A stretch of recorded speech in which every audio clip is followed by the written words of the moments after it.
When the smart grid is the subject, IEC61850 is on everyone's lips.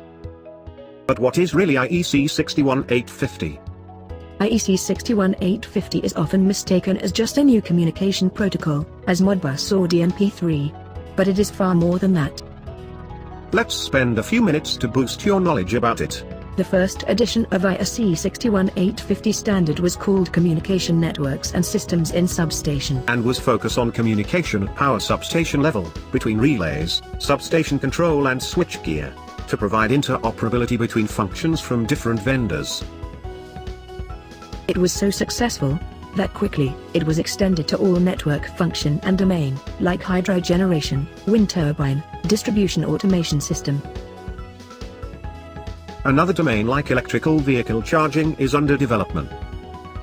And it is now called Communication Network and System for Power Utility Automation, and his scope continuously growing. IEC61850 focus on 3 domains. Communication, of course. Because IEC61850 split the technology communication and the application conceptual model to be future-proof. It will be able to follow state-of-art communication technology, which evolves quickly when substation applications remain stable. Data model, which define a virtual model of a substation with predefined object-oriented description.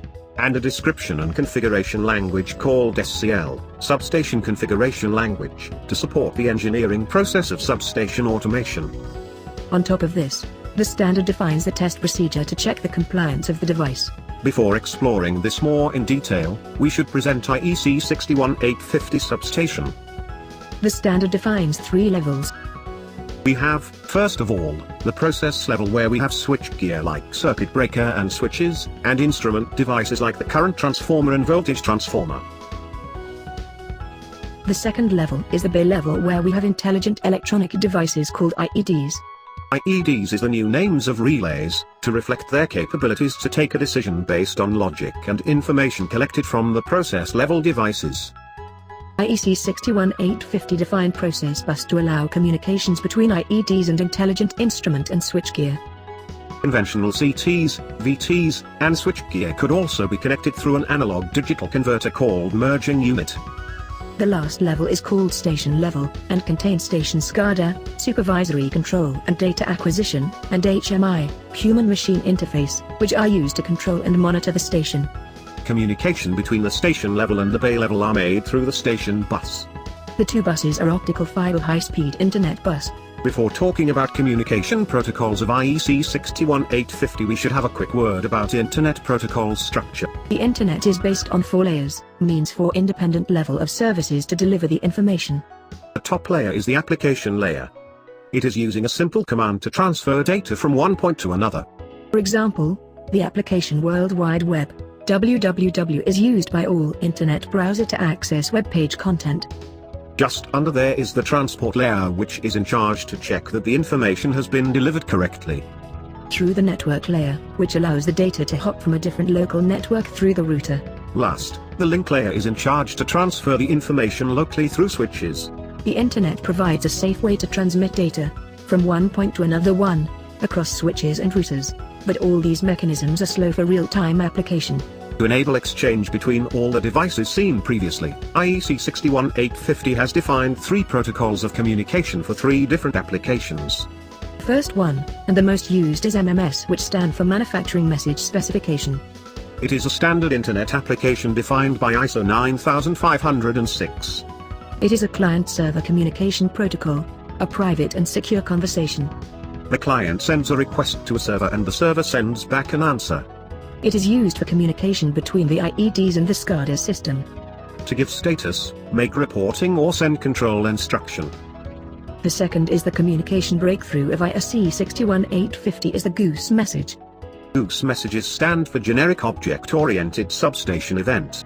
They are used to send urgent messages between IEDs, like tripping and blocking, and replace hard wiring needed for selective interlocking schemes.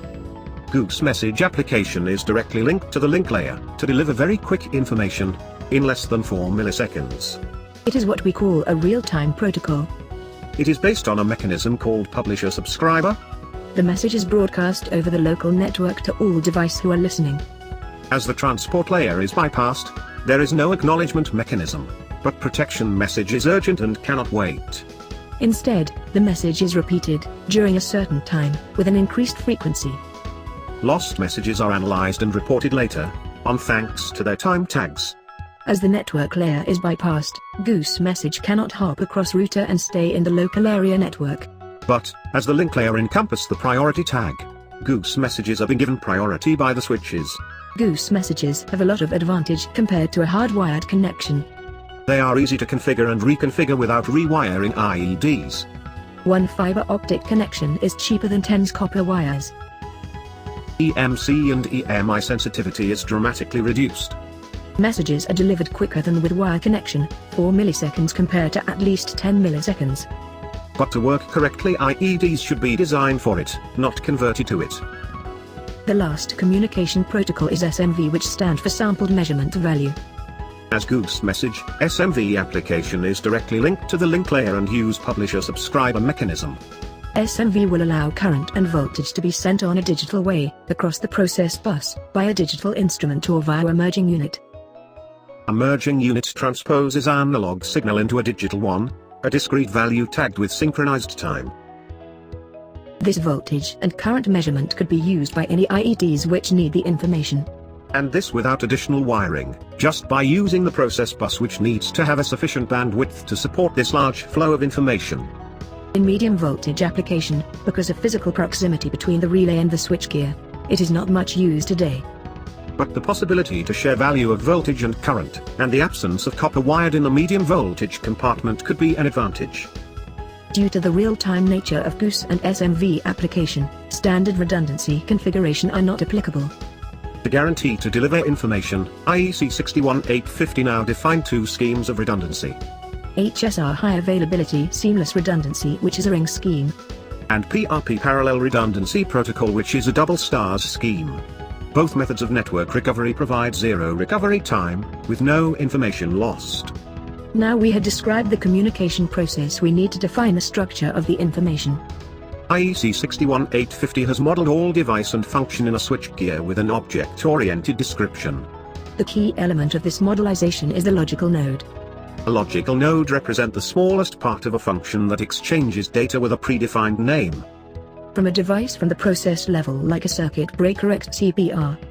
Or a logical function from the bay level like an instantaneous overcurrent protection PIOC. Or a function from the station level like the HMI called IHMI. Each logical node contains a certain number of data. For example, a circuit breaker has a data called pose, which represents its position. Data has data attribute which specified a parameter. Here we have STVal, which represents the status value of the position, closed, open and intermediate. Data attributes belong to a function class, for example here it is a status. Data attribute also have a type, here it is ADPS, double point status, open, close, intermediate. And it is specified if this attribute is mandatory, optional or conditional. This one is mandatory. It means that every vendor should implement this data attribute in their IEDs. IEC61850 gives the possibility to group logical nodes into a logical device. But this choice is free. In this example, we have group instantaneous overcurrent, and time overcurrent into a logical device we called prot current 1. Last, we have the IED which group the various logical device implemented. This detailed definition must be followed to allow multi-vendors compatibility. The last part of IEC61850 is about engineering, which is an advanced part of the standard. Configuration is based on the SCL language, which is an XLM extension. Tools have been designed to write the different SCL files. The first step is to translate the single line diagram into an SCL file called SSD, substation description. All selected IEDs also provide a self-description of their capabilities, which is the ICD file, IED capability description. These two files are used in a system configurator to create a new file which is called SCD substation configuration description. During this configuration phase, all interlock between IEDs are also defined. The last phase consists to extract from this SCD file, individual configuration IED description, which is called CID file. This file could be then transferred to IEDs to set automatically their configuration. Even if this looks simple, multiple possibilities make this phase quite complex, and standardization of solutions is highly recommended. To make a resume, IEC61850 is a universal solution to engineering a fully digital solution for power utility automation. It is built in a way which can accommodate the future evolution of communication technology evolution. It is allowing easy reconfiguration of the system without physical intervention on the ground. It is allowing multi-vendors solution. Indeed, there is a lot more to say about IEC 61850, which is a complex standard of thousands of pages, but we hope this quick overview made you curious about learning more, so contact us.